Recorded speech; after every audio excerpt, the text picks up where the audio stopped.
मेरे प्यारे प्रभु के श्रोताओं, आप सभी को हमारे उद्धारकर्ता प्रभु यीशु मसीह के नाम से जय मसीह की। आज के मनन के लिए पवित्र बाइबल से शुभोपदेशक अध्याय 3 उसके 1 से 8 वचन में लिखा है, हर एक बात का एक अवसर और प्रत्येक काम का जो आकाश के नीचे होता है एक समय है, जन्म का समय और मरण का भी समय, बोने का समय और बोए हुए को उखाड़ने की भी समय है, घात करने का समय और चंगा करने का भी समय है, ढा देने का समय और बनाने का भी समय है, और रोने का समय और हंसने का भी समय है, छाती पीटने का समय और नाचने की भी समय है, पत्थर फेंकने का समय और पत्थर बटोरने का भी समय है, गले लगाने का समय और गले लगाने से रोकने का भी समय है, ढूंढने का समय और भी खो देने का समय है, बचा रखने का समय है और फेंक देने का भी समय है, फाड़ने का समय है और सीने का भी समय है, चुप रहने का भी समय है और बोलने का भी समय है, प्रेम करने का भी समय है और वैर करने का भी समय है, लड़ाई का समय है और मेल करने का भी समय है। आज हम लोग इस धरती में देख रहे हैं, महामारी का भी एक समय है, लेकिन महामारी से छुटकारा का भी एक समय जरूर प्रभु लेकर के आएंगे। इसलिए जितने मेरे भाई, मेरे बहन, जितने मेरे देशवासी के लोग, जितने देश आज महामारी से ग्रसित हैं, मेरे प्यारे परमेश्वर के लोग, भले ये महामारी आपको रुला दे रही होगी, घर से निकलने नहीं दे रही होगी, कोई बात नहीं, लेकिन समय जल्दी ही आ रहा है। आप घर से निकलेंगे और चंगाई को भी पाएंगे और कोरोना वायरस को इस दुनिया से हमेशा के लिए दूर जाते हुए भी आप देखेंगे। वो एक समय आ रहा है, क्योंकि अव्यवस्थित से व्यवस्थित होने तक आपको और मुझे धीरज रखना जरूरी है। और आज इस दुनिया में हम देखते हैं कि प्रभु के वचनों में हमने सुना अभी कि व्यवस्थित जब तक अव्यवस्थित नहीं होंगे तब तक व्यवस्थित भी नहीं होंगे, जब तक नहीं रोएंगे तब तक नहीं हंसेंगे। हमेशा एक व्यक्ति हंसता ही रहेगा तो वो भी एक कमजोरी है बोल के लोग कहेंगे। इसीलिए हंसने का भी एक समय है, रोने का भी एक समय है, बीमार होने का भी एक समय है, चंगाई पाने का भी एक समय है। मेरे प्यारे परमेश्वर के लोग, इसीलिए प्रभु का वचन को सुनिए, प्रभु का वचन को पढ़िए। और जब कभी आप दुखित होते हैं, दुखित के समय में अपने आप को कमज़ोर महसूस ना करिएगा।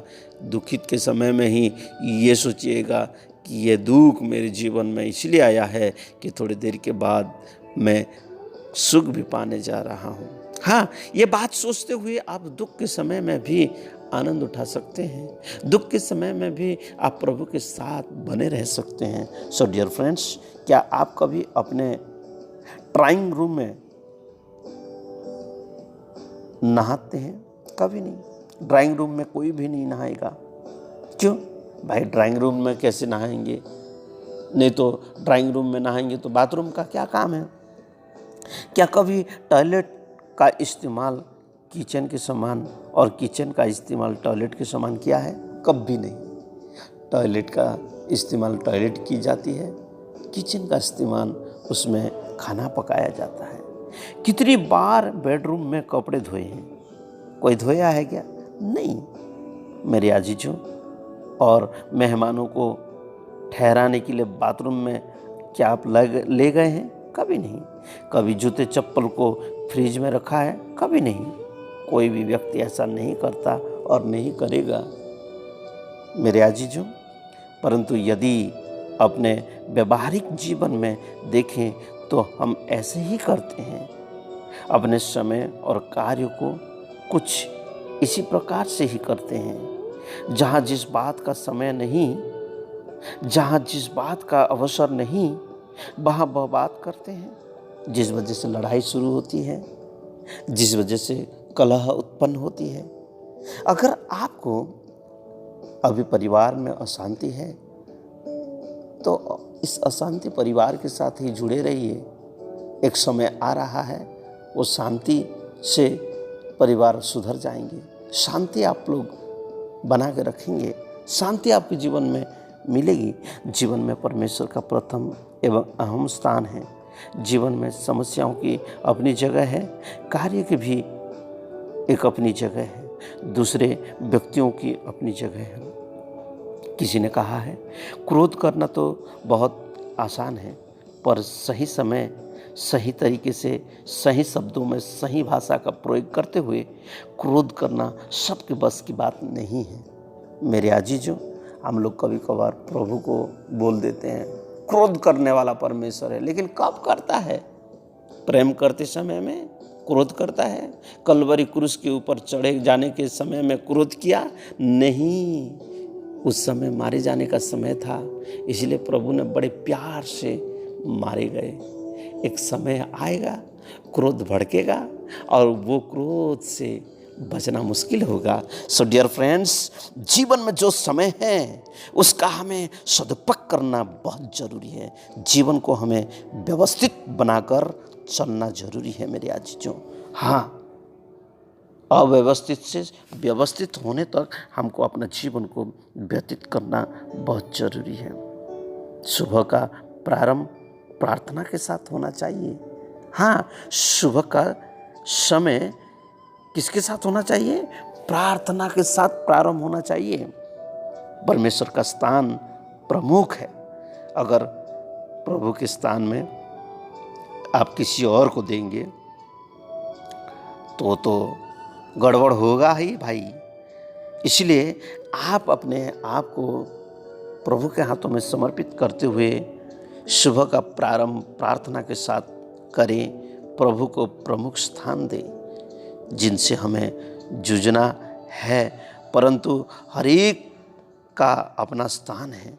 हमको परमेश्वर के साथ ही रहना है, परमेश्वर के साथ अपना जीवन को व्यतीत करना है। इसलिए अपना स्थान प्रभु को पहला स्थान दें, अपना जीवन में प्रभु को पहला स्थान दें। हर एक का अपना अपना समय है, हर एक को अपना अपना स्थान है। परमेश्वर का स्थान हमारी समस्याओं और तनावों को नहीं लेना चाहिए। परमेश्वर का स्थान हमारे कार्यों को और कठिनाइयों को नहीं लेना चाहिए, और कार्य के स्थान पर परिवार का समस्याओं और कठिनाइयों को नहीं आना चाहिए। परमेश्वर ने हमें समय दिया है, कार्य क्षेत्र दिया है, परमेश्वर ने हमें परिवार दिया है। इन सब के लिए हमें अपने जीवन को व्यवस्थित करना जरूरी है। अव्यवस्थित से व्यवस्थित इसी को कहते हैं। अगर जीवन में हमारी समस्याओं का, तनावों का और कठिनाइयों का स्थान पहला हो जाता है तो हम शैतान को अवसर देते हैं। शैतान पहला स्थान ले लेता है और परमेश्वर की आशीष और परमेश्वर की सामर्थ हमारे जीवन से चली जाती है। इस आकाश के नीचे और पृथ्वी के ऊपर हर एक बात का एक समय है। लोग दिया जलाकर दिवट के नीचे नहीं, परंतु ऐसे स्थान पर रखते हैं जहाँ से प्रकाश होता है। परमेश्वर ने हमें जीवन दिया है कि उसका प्रकाश हमारे जीवनों से मुखरित होता जाए, प्रज्वलित होता जाए, दूसरों तक एक प्रकाश को डालने वाली जीवन हो जाए। यह जीवन कोई मामूली जीवन नहीं है मेरे अजीजों। इस जीवन का सदुपयोग करें और देखिए प्रभु आपको कैसा इस्तेमाल कर रहे हैं। हाँ, संग उदाहरण प्रभु यीशु मसीह को देखें, the best example for human being. हाँ मेरे अजीजों, आप किसी की ओर ना देखें, यीशु प्रभु की ओर देखें। यीशु ही एक ऐसा परमेश्वर है, यीशु ही एक ऐसा उदाहरण है जो हर एक मानव जाति को, हर एक मुल्क को, हर एक देश को, हर एक जाति वर्ग के हर एक लोगों को, हर धर्म आदि लोगों को ये बात को सीखना होगा, ये बात को जानना होगा और यीशु को ही सामने रखना पड़ेगा। यीशु के बिना कोई स्वर्ग में नहीं जा सकता है, ये हमें प्रभु प्रूव करते हैं और मैं भी आपको प्रूव करूंगा। यीशु के बिना कभी आप स्वर्ग में नहीं जा सकते हैं। यीशु के पास आइए, अनंत जीवन को पाइए। यीशु के पास आइए, अनंत जीवन को पाइए। मन फिराइए, यीशु को अपना उद्धारकर्ता के रूप में ग्रहण करके अनंत जीवन में प्रवेश करिए। मेरे देशवासियों, मेरे भारतवासियों, मेरे लोग, मेरे चर्च के लोग, मेरे भाई लोग, मेरे बहन लोग, छोटे बड़े बुजुर्ग जवान, मैं आप लोगों से गुजारिश करूँगा, आप यीशु के पास आइए, उद्धारकर्ता के रूप में ग्रहण करके अनंत जीवन में प्रवेश करिए हो, नाश की ओर जाने से बच जाइए हो और प्रभु को उद्धारकर्ता के रूप में ग्रहण करके स्वर्ग राज्य का वारिस बन जाओ। प्रभु का धन्यवाद हो। आइए थोड़ी देर आंखों को बंद करें, प्रभु से प्रार्थना करें। हमारे स्वर्गीय पिता, हम आपको धन्यवाद करते हैं, आपके असीम प्रेम, आपके अनुग्रह और दया के लिए धन्यवाद हो। हम जितना भी धन्यवाद करें प्रभु वो सब कम है। हमारे जीवन में बहुत से ऐसे उपकारों को आपने किया है और वो भी हमारे जन्म देने वाली माता से भी बढ़कर, माँ से भी बढ़कर आपने प्यार किया है। तो और कौन सा प्यार प्रभु, कौन सा प्यार प्रभु आपके प्यार से, आपके प्रेम से बड़ा हो सकता है। माँ के प्रेम से भी आपका प्रेम अगर बड़ा है तो कोई दुनिया का प्रेम हमें आपसे अलग नहीं कर सकता है। इसलिए हे पिता परमेश्वर, हम आपके चरणों में आते हैं। इन मेरे प्यारे भाई बहनों को जो आपके पवित्र वचन को सुन रहे हैं, मैं खुदा हम सभी को वो शक्ति, वो सामर्थ्य दीजिए कि हम दुनियादारी की बातों पर मन न लगाते हुए हम स्वर्गीय बातों पर मन लगाने वाले हो जाएं, यीशु मसीह की ओर मन लगाने वाले हो जाएं, यीशु मसीह के पीछे चलने वाले हो जाएं। ऐसी शक्ति, ऐसी सामर्थ्य, ऐसे ज्ञान, ऐसे बुद्धि हमें दीजिए बोल के हम आपसे दुआ करते हैं और प्रार्थना उद्धारकर्ता शीघ्र आने वाला हमारे प्रभु यीशु मसीह के नाम से मांगते हैं। आमीन और आमीन। God bless you my dear friends, God bless you.